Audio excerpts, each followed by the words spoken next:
Definition of mass defect में देखिए आप, मास डिफेक्ट ऑफ न्यूक्लियस का क्या मीनिंग रहेगा। ठीक है, तो मैं कह रहा हूं कि आपका जो एक न्यूक्लियस के अंदर क्या होते हैं, प्रोटॉन और न्यूट्रॉन होते हैं। तो जितने प्रोटॉन और न्यूट्रॉन से मिलकर वो बना है उन सबका इंडिविजुअल मास एडिशन करो और न्यूक्लियस का मास आप किसी एक्सपेरिमेंट से किसी तरह निकालो। तो न्यूक्लियस का मास हमेशा उसके कॉन्स्टिट्यूएंट प्रोटॉन या न्यूट्रॉन के मास से कम आता है बेटा, तभी वो न्यूक्लियस बनता नहीं, बनेगा ही नहीं। ठीक है ना, न्यूक्लियस का मास जो होता है उसके कॉन्स्टिट्यूएंट्स के मास से कम आता है, क्योंकि जब वो मास और उसके कॉन्स्टिट्यूएंट पूरा न्यूक्लियस बनाते हैं पास आके, तो उस प्रोसेस में एनर्जी रिलीज होती है। वो एनर्जी कितनी रिलीज होगी, दोनों के मास में जितना डिफरेंस होगा। ऐसे थोड़ी नहीं बन जाए जबरदस्ती, क्यों प्रोटॉन और न्यूट्रॉन मिलके एक न्यूक्लियस में रहते हैं हमेशा, क्योंकि जब वो पास में रहेंगे तो उससे उनकी मिलकर एनर्जी कम हो गई है, उनका जो मास है वो कम हो गया। मास कहाँ चला गया है, एनर्जी में चला गया। ठीक है, तो जो डिफरेंस ऑफ मास होगा न्यूक्लियस का और उसके कॉन्स्टिट्यूएंट्स का, that is called mass defect of A nucleus. ठीक है, तो मैं लिख रहा हूं यहाँ पे, difference in the mass of,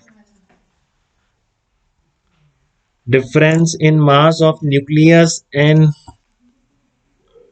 difference in mass of a nucleus and its individual constituents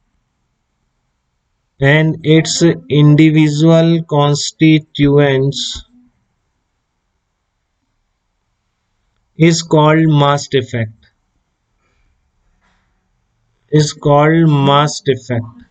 ठीक है, difference in mass of nucleus and its individual constituent is called mass defect.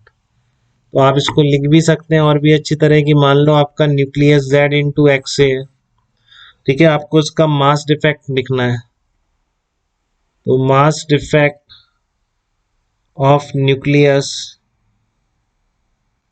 Z x से क्या लिखोगे, इसको डेल्टा एम की term में लिख रहा हूँ। तो क्या करोगे आप, इसमें आपको पता है कितने प्रोटॉन्स हैं इसके अंदर, जेड प्रोटॉन्स हैं और ए माइनस जेड न्यूट्रॉन्स हैं। ठीक है, तो जेड प्रोटॉन का mass plus MP mass of proton ले रहा हूँ। ठीक है, हाँ राहुल सर बताइए। हाँ हाँ, होगा 4 बजे। आपकी 4 बजे क्लास है, मैं 5 मिनट पहले कॉल करता हूँ, मेरे को एक चीज़ पूछनी भी है। ठीक है, करने वाला था। हाँ, तो मास डिफेक्ट आ गया Z M P plus A minus Z. ठीक है, Z M P plus A minus Z into M N, ये आपका मास किसका आ गया, पूरे कॉन्स्टिट्यूएंट का मास आ गया माइनस कैपिटल एम। ठीक है, तो कैपिटल एम क्या हो जाएगा, कैपिटल एम आपका मास ऑफ न्यूक्लियस हो जाएगा। बेटा क्लियर है, ये चीज तभी बन रहा है वो एनर्जी, नहीं तो जबरदस्ती नहीं रह सकते प्रोटॉन इतने सारे एक साथ। ठीक है ना, इनमें न्यूक्लियर फोर्सेस होते हैं जिसकी बात अपन कुछ करेंगे अभी, वो अट्रैक्टिव होते हैं न्यूक्लियर फोर्स, तो उनकी वजह से वो वर्क करते हैं, तो वर्क करते हैं तो एनर्जी क्या होती है, रिलीज होती है। तो इसलिए वो न्यूक्लियस बनता है कि आप दोनों कॉन्स्टिट्यूएंट का मास का सम करोगे तो कुछ ज्यादा निकल के आएगा न्यूक्लियस के मास से। जितना ज्यादा होता है उसको क्या कहते हैं, मास डिफेक्ट कहते हैं। बाइंडिंग एनर्जी मैं ही लिख रहा हूँ। ठीक है ना, तो डेफिनेशन आपको मैं नोट्स में जो बोर्ड में लिखनी मिल जाएगी कि जब कॉन्स्टिट्यूएंट पास आते हैं तो एनर्जी रिलीज हो, या कॉन्स्टिट्यूएंट को सेपरेट करने के लिए जितनी एनर्जी रिक्वायरमेंट होगी वो आपकी बाइंडिंग एनर्जी कहलाती है। तो लिखने के लिए कैलकुलेट, डेफिनेशन तो बोर्ड की यही है, बट कैलकुलेशन आप इससे ही करेंगे, जैसे कि आपका नाउ एनर्जी कॉरेस्पॉन्डिंग टू, यही लिख रहा हूँ मैं। डेफिनेशन वैसे लिखनी है जैसे आपको नोट्स में लिखी मिलेगी बोर्ड में। ठीक है ना, तो now energy corresponding to, now energy corresponding to this mass defect जो आपने ऊपर कैलकुलेट किया है, this mass defect is called binding energy of a nucleus। दोनों इंपॉर्टेंट टर्म है, मास डिफेक्ट और बाइंडिंग एनर्जी। is called, आगे का एनालिसिस काफी इन्हीं पर बेस्ड होगा पूरा, is called binding energy of nucleus, is called binding energy of nucleus. तो बाइंडिंग एनर्जी ईबी से डिनोट कर रहा हूँ, कितनी हो जाएगी, मास डिफेक्ट इनटू सी स्क्वायर। तो हमको तो एएमयू में निकलेगा, तो एएमयू को अपन डायरेक्ट 931.5 मेगा इलेक्ट्रॉन वोल्ट से मल्टीप्लाई करके मेगा इलेक्ट्रॉन वोल्ट में किसी भी न्यूक्लियस की बाइंडिंग एनर्जी निकाल लेंगे। ठीक है, एक टर्म होती है बाइंडिंग एनर्जी पर न्यूक्लियन, दोनों में से ध्यान रखिए, बहुत गलतियां होती है, पर न्यूक्लियन नहीं पढ़ते हैं आप। जब हम कैलकुलेशन करेंगे दोनों रिएक्टेंट प्रोडक्ट का बाइंडिंग एनर्जी का डिफरेंस निकालेंगे तो वहां पर न्यूक्लियन दे देता है और आप फिर न्यूक्लियस टोटल एनर्जी के लिए न्यूक्लियन से मल्टीप्लाई करना भूल जाते हैं। ठीक है, तो जनरली आपको जो गिवन होती है वो binding energy per nucleon given होती है। न्यूक्लियन क्या है, क्लियर है सबको? न्यूक्लियंस क्या होते हैं बताओ, बोला था ना अभी मैंने।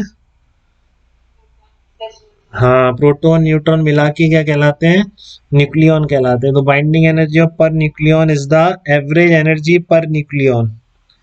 वो लिखने की बात अलग है, डिनोट अपन ऐसे करेंगे ईबीएन बाई ईबीएन लगा दूंगा मैं बाइंडिंग एनर्जी पर न्यूक्लियन के लिए।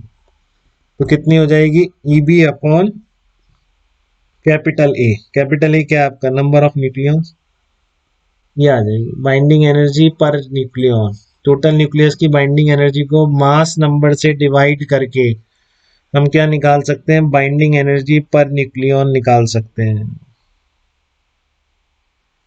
क्लियर है बेटा यहाँ तक? अब जो जनरली आपको देखो न्यूक्लियस का मास निकालना बहुत मुश्किल है, ठीक है ना, तो जनरली आपको वो एटॉमिक वेट ही दिया हुआ होता है।